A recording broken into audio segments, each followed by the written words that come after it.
So hello everybody. We're on the live stream and we're in panel 3, mainstreaming NBS, the finance challenge. Everybody, welcome from online from everybody all over the world, and in particular welcome to our 3 speakers who will be uh, sharing their knowledge and their opinions and their views on finance and NBS. So I'm welcoming David Alvarez, James Vaccaro, and Stephen Hart. We're having 2 chat monitors today, Friedemann Paulsen and Laura Tozer, who will be offline, who will be non-visible here on the session, but they will do a great job of selecting the questions from the chat and forwarding them here to our live stream. So I'm Maria Bochkaryova, and I'm an assistant professor in environmental economics at the Utrecht School of Economics, and I'll be your host during this session. So what we will be covering here today are the challenges that need to be addressed when it comes to financing urban nature-based solutions, but also strategies and instruments that can be identified or developed to face or to address those challenges. As panel 2 just finished, they finished with a very salient comment in the comments in the chat, saying that NBS is our new normal. So as we are redeveloping and rediscovering our new normal in the wake of COVID, so let us kind of be more proactive and put NBS as our new normal solution forward. So welcome to the speakers. I will not take too much time as an introduction as a host, because we have speakers who have prepared their talks. I'm giving the floor to David, and I'm sharing now my screen with you. Okay, thank you, Maria. Maybe even no, this is James' presentation. Oh, No worries, no worries at all. Anyway, many thanks, Maria. Many thanks for the introduction. It's a pleasure for me to participate in this event in such a well-known project like Naturvation, and share this panel with James and Stephen, who are it's very appreciated to be here with them. Maybe my way of focusing in this topic may vary from my colleagues coming or working for financial institutions who will speak later, much more focused on probably on these tools. Our idea is much more to speak about these challenges or strategies. Our vision in EcoAXA has been always to provide tools and that really integrate the nature in the heart of organizations. As you meant, we need to move to nature-based solutions as a new normal. What we've been trying to do for the last 10 years, and that means to consider nature as a solution to many of our societal challenges. If we don't consider that MBA is its solution to solve this, we are in the wrong way. This sentence is easy to say if you belong, as I do, to a collective of people concerned by nature or with a deep knowledge or background in natural sciences. However, this is not, or at least is what I see in Spain and in a part of Europe, that it's not the vision for all of the people who is not working in this arena. And of course, it's not the way to address these challenges. Of course, we need to remember that nature-based solutions are actions to protect, sustainable, manage, and restore in natural ecosystems, which addresses, and that's the important issue, societal challenges, and while providing at the same time well-being and biodiversity benefits. One of our main fields of work for this and during the last time has been to capture these benefits from these societal and environmental issues. I will speak about it later, but I think it's one of the issues that we need to be aware in order to integrate MBAs as or one of the thing to be considering for financing and in order to mainstream these MBAs. This is indeed a challenge, but of course I will come back to it later. Although it's true that initiatives or financial institutions that finance projects which provide additional benefits beyond economic profit are gaining traction. That's a reality.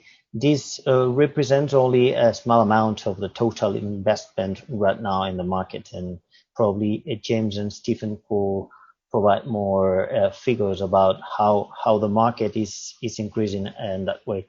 However, this trend seems to be changing, and for instance, regarding climate and sustainable financing, the European Commission is working really hard in the sustainable finance arena to integrate sustainability considerations into its financial policy framework in order to mobilize a huge amount of money to finance this sustainable growth. And this initiative is addressing different of these challenges that I mentioned related to how to involve financial institutions in sustainable investments, including how to consider, for instance, capital requirements regarding nature risk. Maybe you are aware of the initiative of the task force on nature-related disclosure, which was a few days ago released. We are as a part of this working group, we are starting to work in order to see how can we include this risk into a portfolio finance assessment for different finance institutions. But that's not only these initiatives. The taxonomy, it's gaining traction not only for mitigation and adaptation issues, but also for the other issues that it's including. The regulation is here, so we have more tools that are reorienting the flows of the finance sector to really invest in nature-based solutions. Of course, finance solutions depends on the size of the challenge, and always financial solution must be adapted to each project. This sentence that seems to be obvious, it's not clear for many of those who are starting to look for finance for a project. Green financial products, green bonds, green loans, transition bonds, sustainable linked loans, environmental markets, offsetting risk investments, impact investments. There are a lot of tools, but not all of them can be used for all these projects. And I think there's, as I mentioned, a plethora of alternatives to be used. But when do we use one of them? Which one to what solutions? I think that's one of the things that finance sector has to work with and mainstream the way we use one of them, and to clarify to all actors of this ecosystem which different financial tools can be used to one of these different challenges. I'm pretty sure that my colleague Stephen from the IIB will provide us with more light on this regard. But let's come back to the idea of societal challenges that MBAs could solve. And that's the reason why I have this picture on your screens. think out of the box. Many times when we try to start with NBAs, we are much more focused on to see which financial tool I'm going to use to finance my project, instead of looking other alternative or other existing alternatives to finance my project. It's not only about financing, but how to address the process to find a solution to a problem, and whether or not who has to take this decision is aware of a nature-based solution. In this regard, in our experience, we have seen that training, communication, and dissemination action is key to spread it within and out, and fundamentally out of the nature community. And what I mean with this, we who participate in create, deliver, and think, and in the NBS community, we are all aware on how to use these different initiatives, but architects, engineers, and civil engineers are not aware of how to use these initiatives that could be used instead of other solutions that they're using right now to solve these societal challenges that I mean at the beginning. There are different live projects, for instance, that are working in this issue. For instance, Life Boogie Bob, who to improve green infrastructures to industrial premises, or My Building is Green, who integrates nature-based solutions to address green climate change solutions in buildings. And all this information that could be gathered in all these projects and others like Naturvation, of course, should be very useful to mainstream to other stakeholders. Last, to finish, I would like to could you move to the next slide, please? This is one business case that I would like to show you here as a case of all the things that I've mentioned in my speech. This is the case of the Plataforma Central Libre, which is one of the largest industrial zone in the center of Spain.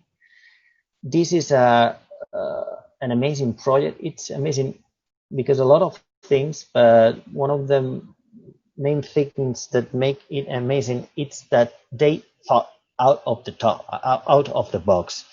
And what I mean with this, when they started with the project, if you don't know the city center of the Madrid of Spain, probably that's not the best place to start with the nature-based solutions because of different ecological conditions.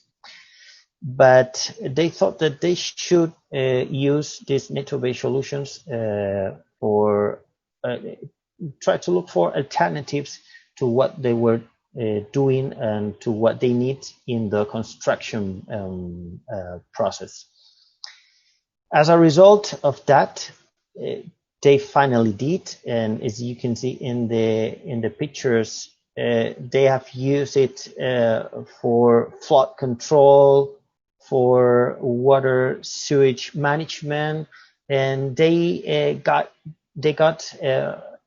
to save up to 80% of total expenditures from a business as usual solution, and not only in the project phase but also in the management phase. And the idea of all this was, let's try to look for another solution, that a common solution or a business as usual solutions that I try to make previously with my engineers or my architects. To finish, I mentioned that one of the most important things in in the late days is to capture the value of all these benefits provided by Naturvation solutions in terms of societal and biodiversity benefits. There are many techniques to capture all of them, and there are many initiatives.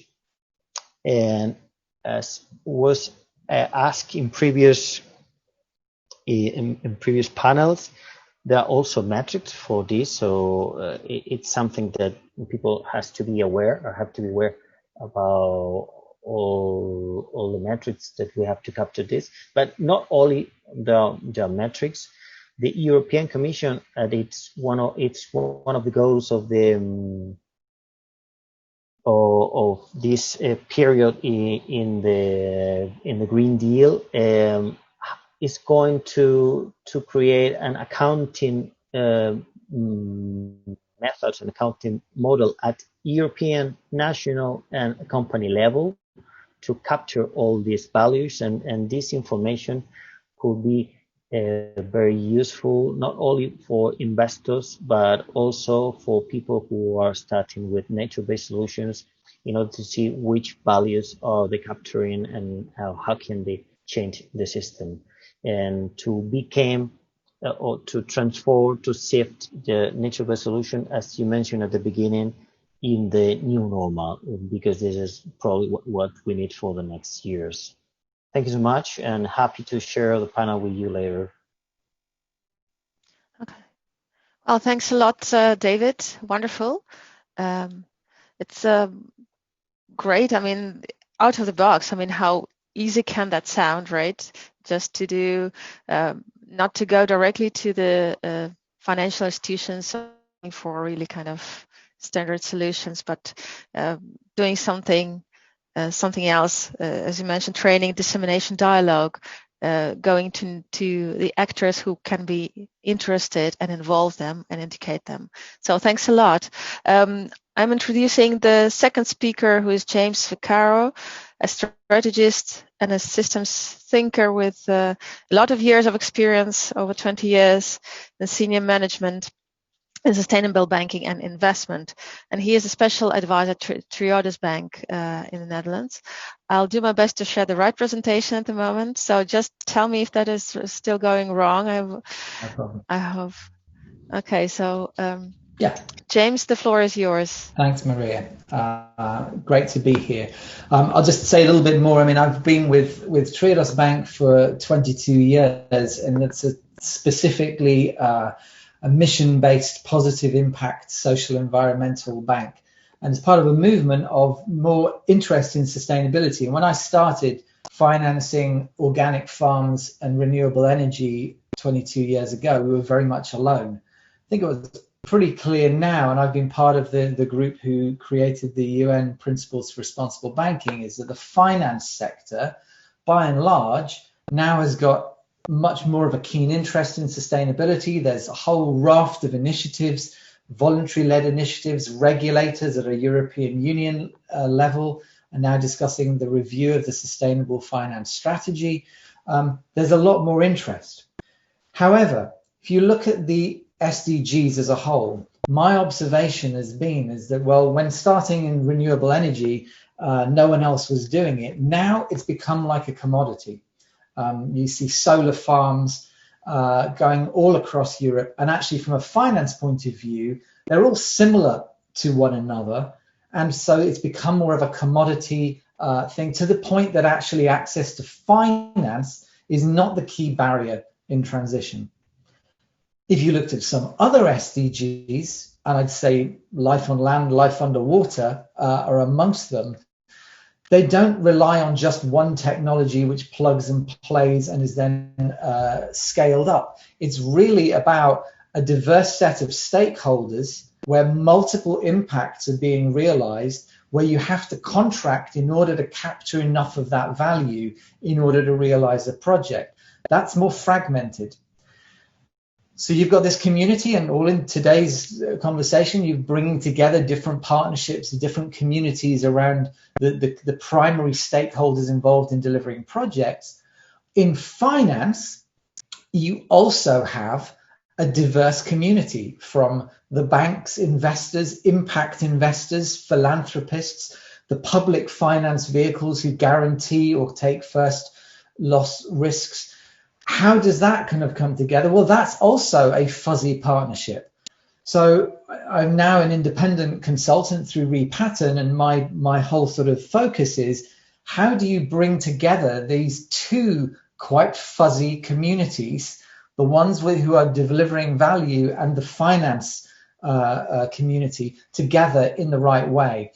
They often come with preloaded projections about who they are, what the others are, how they act, which can prevent maybe some of those relationships forming in different ways, which then prevents the contracts forming in different ways, which prevents the flows of finance. If we can reorient that, then we can get things moving. So if you turn, Maria, to the next slide, I'll say a little bit about Triodos and the projects which I was involved with. So before becoming Director of Strategy for the group, I was in the UK running the investment department. We did a lot of things in social impact bonds. Social impact bonds are procurement mechanisms which are effectively where a local authority or another commissioning body offers a payment by results contract. So effectively being able to release cash for certain types of impacts or multiple impacts. And there's been various those. There's a whole steering group for impact investment internationally with case studies. There's been replication into environmental impact bonds. What was really key, I think, in the learning is that there did need to be simple contracts which underlined unequivocally what the payments were. But our experience was that it wasn't really just the contracts which made things successful or not. So it's not just the financial incentives, it's, are these contracts actually enabling organizations to do what they want to be doing in the way that they want to do that? And nature projects, I think, can be no different in that regard, in terms of aligning not just the stakeholders in terms of meeting delivery standards for releasing payments, but is everybody really bound into the project to be able to make the whole thing work? Triodos now in the UK has been funded by DEFRA, the Environment Department, the Environment Agency, and some other foundations to do 4 demonstration projects on these principles. So on wetland restoration, flood management, reducing risk of nitrate runoff into rivers, peatland restoration. And it's bringing together these different parties to say, well, what are the different impacts? What is it that you value? How can we get you to lock this down in order to secure a cash flow in the future, which enables investment coming in? We also have our own impact investment funds and specialist funds, which maybe can take a different risk potential. So we have something called the Regenerative Money Center within Triodos, which is financing Rewilding Europe in Finland. Again, being able to take a catalytic capital, a patient capital approach, recognizing that a lot of the value doesn't show up until a lot later. So we have to be able to be in there for long enough to be able to scale up these types of more complex business models. If you can move to the next slide. Another project that I'm working with is in Scotland. This is actually driven by the Scottish Environmental Protection Agency, SEPA, who I think are an almost unique example of a regulatory environmental protection agency who are taking an entrepreneurial approach.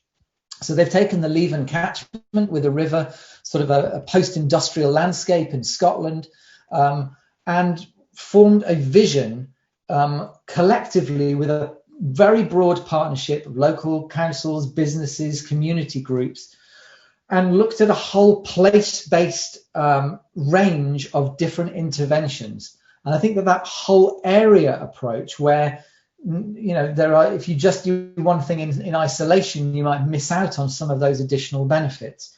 What they recognize, for example, is that you can then do a design approach to optimize the impact. So if you have a train line which connects different areas to one another with the social benefits that provides, how do you build in bike paths along it? How do you maximize nature? How do you maximize leisure space, green space?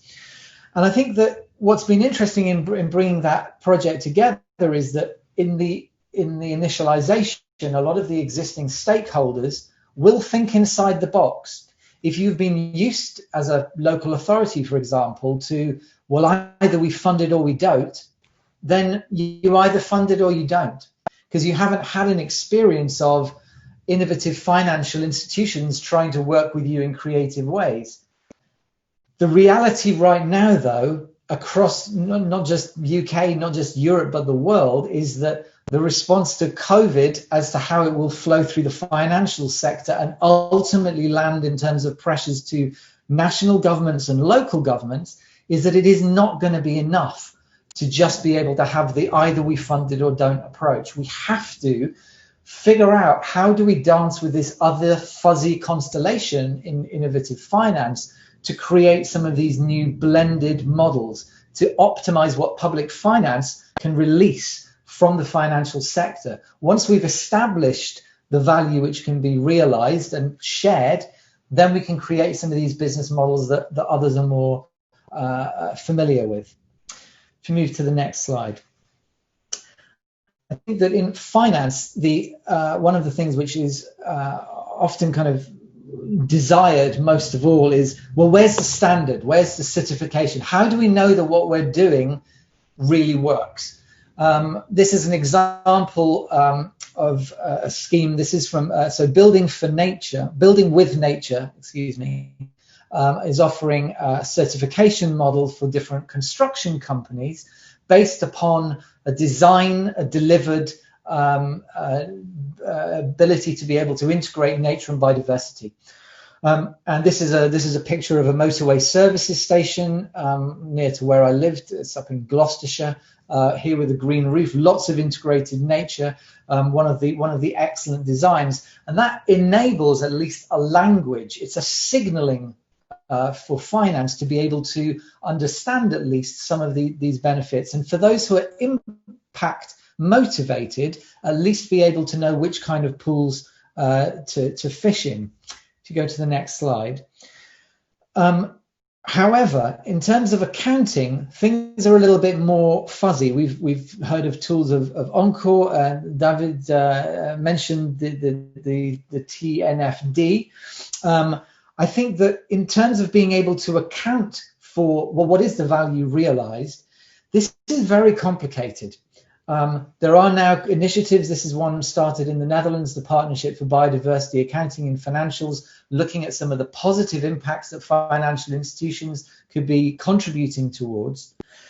However, the value in a lot of these interventions will be lagging. I was in a discussion earlier today about value of retrofits in homes, and people asking, why don't estate agents who sell houses recognize that these energy efficient houses will be more valuable than those which are cold and leaky? In a similar way to nature-based interventions, if you haven't experienced it, there isn't a market yet who is experiencing it, so they're not reflecting it back in the market. Once it's there, as I heard in one of the comments a bit in rural communities, then it's become socialized, and market values are reflecting back what society is experiencing and then valuing. Collective imagination is quite hard to sort of kickstart. However, the more of this there is, the more patient capital goes into priming this, the more that value will be realized. Next slide, and I'm rounding off very soon. In looking at this overall, there's a sort of an approach, I think, if you're looking at it from a project developer or sort of partnership, where one needs to be able to triage in some way. So where are there projects where there is funding in place? You can actually just go ahead and procure this. Just optimize the impacts via design through all of the wonderful kind of innovation that's been shared today. It might be, however, that this requires a business case for some of these funds to come from either a central government or some other things to be able to prepare a proposal, an advocacy plan, because it's never going to be funded without a slug of money coming from somewhere else. The third, however, is this middle part, and this is where through stakeholder innovation, where it's potentially financeable, you can convene this whole group process. And this is where the magic comes together of these two fuzzy communities coming together in a way that enables enough of them around the table to come with these new solutions. And the final point on the last slide, Maria, I would say that one of the difficulties when approaching the financial system for those who've not approached the financial system before is it's very easy to think of, well, bankable, we need to find out what bankable is or investable. Let's ask the financial institutions what bankable or investable means. They are collective, subjective reality. There is no absolute bankability. Managing risk is a function of people's understanding of how things work. There are certainly certain things which will always be potentially too risky to finance. However, the goalposts can shift dependent upon how stakeholders can be arranged.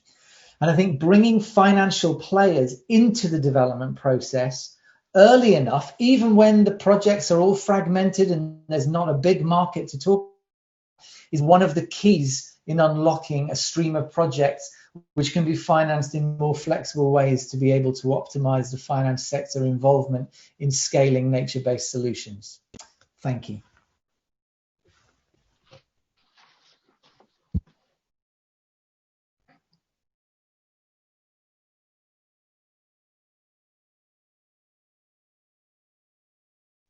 Thanks a lot, James. Sorry for a short trouble with the microphone. Thanks a lot. It's a wonderful presentation. I really kind of, it's a great example of what I tell my students is sustainable finance 3.0 on value banking and responsible banking in action, and about these two fuzzy communities is a very important thing to realize when we talk about this banking and NBS financing. And it's a great thing to what you where you concluded with is the agency to shape NBS bankability. So it's something that we should realize that there is this agency because it's not all shaped and set. So thanks a lot, and we will. I'll be looking for questions already for the that we will address after the final presentation of Stephen Hart. Stephen is a focal point for the Natural Capital Financing Facility at the European Investment Bank. So also a lot of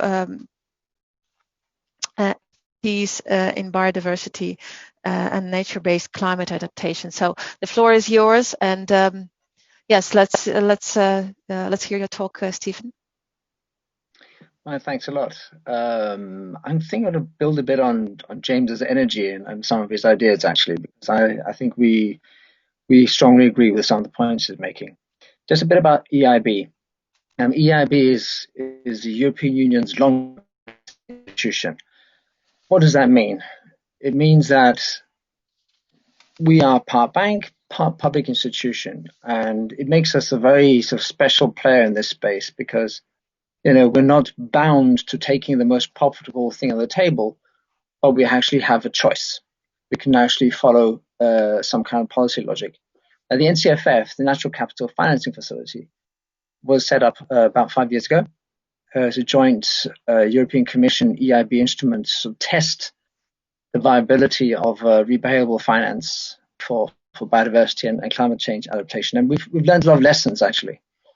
The other thing about EIB is that it is in many ways the preferred lender by many public institutions in Europe. So EIB is the house bank of the water sector in Europe, basically. And in addition, about 1/3 of all cities with a population over 80,000 have had some kind of relationship with EIB. So we normally see investments in a rather huge context. So, for example, the borrowers that we have, often water companies investing over 5 years, hundreds of millions or billions even, or cities with investment programs, rolling investment programs. So when we see nature-based solutions, it's always in a context of some sort. And if you take a step back and you think about what nature-based solutions are. Well, actually, when we look at a lot of our service providers, in particular the water sector, they're really a parenthesis in a landscape, right? Or in a water cycle. I mean, what we think of water services are nothing but an appendage to a much larger water cycle. So, say water companies, what do they? I mean, we rely on topsoil to purify the water for the groundwater. We use the landscape really to get water around or work against it sometimes. Use storage landscape. We use natural processes that we accelerate in ways to treatment. We use nature in a way to absorb residual pollution when we're finished with it, right? So when we say importing, say, nature-based solutions into the water supply, for example, it's a bit weird because, in fact, if you take the water cycle, it's 99% nature anyway. So bringing that extra, say, element on board, in our context, of course, means trying to do more for biodiversity. So when we talk nature-based solutions, we mean creating nature or co-creating with nature. And much as James was sort of alluding to, I mean, that poses all sorts of interesting questions. Fundamentally, if we give space to nature in our solutions, in most contexts, that raises major control issues or trust issues with nature, right? Can we rely on it? So our entire regulation is really based around, say, predictability. And our engineering tradition, hasn't really incorporated biology, So these are some of the challenges that we see. What we try to do is, because we are so, say, exposed to these sectors in these volumes, one of the ways we try to operate in a systematic way is through mainstreaming. So you're not so much building on, how shall I say, leveraging finance per se, but you're really looking for people who have revenue models and who have implementation capacity to engage in, say, project development and so on. So, cities and utilities are obvious candidates here. And so what we do is we try to engage them where they are in their planning and investment cycle. We, in a way, we try to discuss alternatives, or to do more or better or faster, you might say, for nature, to improve monitoring. And there are huge advantages in this approach. It's not the only approach we can adopt, but just taking stock of the fact that most of the investment we have is in one way or another part of regulated programs.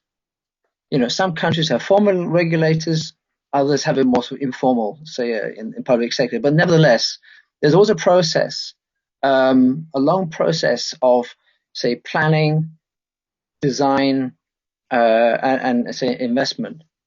And getting into that process and understanding exactly what the objectives are that people are trying to translate into concrete actions is the key. So one of the lessons that we've learned from some of our projects, and one of our projects is in Athens, where we're working with the city of Athens on green and blue, say, city infrastructure, is that what they did not want was for someone to tell them about nature-based solutions in general terms. No, they were legally bound by a city climate plan and various other sectoral plans, and 100 authorities to deal with everything, from say, surface water management to traffic planning, and to turn these big ideas into something very, very, very tangible. So really, there's a huge need for hands-on assistant really. There's some implementers that are obviously more capable than others. Say UK water utilities are quite good at this, but I'll get back to that. But so really turning ideas into something concrete needs to take stock of what these entities are legally bound to do and the political programs and plans that they've adopted, and use that as a starting point for, you might say, creativity. You're not going to completely reinvent the planning wheel here from day one. You kind of have to work with where people are and then build on the capacities that they have. Again, I just mentioned the water sector, and it's interesting. The water sector is often one of the sectors that's a first mover in this. Often they have to take a step into an area where there's a problem, typically, for example, surface water management. So the sewers in systems are often overloaded these days. So they have to step out of their comfort zone, but into a place where other authorities like cities or other authorities definitely cannot tread, and they become first movers. So they go into these, say, some slightly regulatory gray zones, and they're often facilitators, so they bring people together. So they, in a way, they have the financial capacity, they have the social awareness, they have the environmental knowledge, they have the procurement capacity, but most of all, they have a system by which, if the viability or the economic case of a nature-based solution can be demonstrated, then they have a framework that would allow, you might say, these costs to be passed through to consumers. And this is the essential feature, really. If the case is good enough, then you have the framework you can charge the customers, you can use finance to bridge between, you might say, the actions you need to pay for and the revenues that you'll get. So this is, this is kind of, we want to see more of this, by the way. I think these principles could be scaled up really to several other sectors. Now, going forward a bit, we tend to think of nature-based solutions maybe at city scale. But in fact, all this applies at many, many scales. So landscape scale, for example. And some of the examples we saw a bit earlier are seeing that logic, that you can actually do this at quite a grand scale. It requires a cooperation of a lot of entities. But again, the principles are the same. You're trying to explore the benefits that can happen to the different stakeholders and the timescales. What's the need here? Well, again, we think of water heat management at city level, but frankly, if you go to say regional level, you can even think in terms of microclimates. Really looking at what the forests are doing, what the lakes are doing, and going forward in terms of managing heat, so adapting to say a more severe climate. We have to think a lot bigger about these things, about these nature-based solutions. We would like to see, so coming back to say this mainstreaming idea, we would like to see more instruments being developed specifically for this. Basically trying to find streamlined procedures to make it really easy for people to make the decision. Getting those incentives right, bringing the assistance in the form it's needed when it's needed. But maybe the biggest revolution will be if we actually start developing, say, instruments that address the specific risks associated with nature and processes. You want to build a seagrass meadow. Well, eventually it will work, but will it work in 3, 5, or 10 years, for example? I'm working in a way not with just the transformation of these landscapes, but also the livelihoods. These things could go hand in hand. So I would certainly like to have on my wish list for the future and then the next financial framework for EU, Great. We're certainly encouraging, let's try to develop instruments that are tailored to natural processes. We're familiar with technical risk, for example. We're familiar with market risk or project development risk. Let's think about these specific things. And they will then answer, you might say, the question that was asked, that James posed, which is, if we want something which is more impact-oriented or output-oriented, well, then we need those instruments that are tailored to that and can pool those kind of risks and manage them. So Thanks. That's my 5. Thanks. 20 cents. Yeah. Great. Thanks a lot. We're actually, our session is strictly speaking is already finished because we had such great speakers, and a lot of interesting information, not only interesting, but really appealing. Just to say a bit, just to summarize it, what Stephen has proposed is a hands-on planning and taking stock of what it is and using efficiently the system but tailoring them to the needs of NBS. And then another one is the scale that should be a bias scale, that we should think about bias scale. I guess a part of those questions that we had in the chat concerning the multiple benefits and financial metrics that is needed to capture those benefits have been partially, at least, addressed, but I guess we have to move on because the next session, the panel, the final panel is waiting for us to finish up. And another one was leading cities in NBS finance. Are there good examples? Are there leaders already globally? So if there's an answer that you can provide, I would suggest that please, James, Stephen, and David, you could respond maybe in the chat to the session, because we have to move on to the plenary session. So thanks a lot to the speakers, and please feel free to answer the questions in the chat. So I'm giving the floor to the panel session.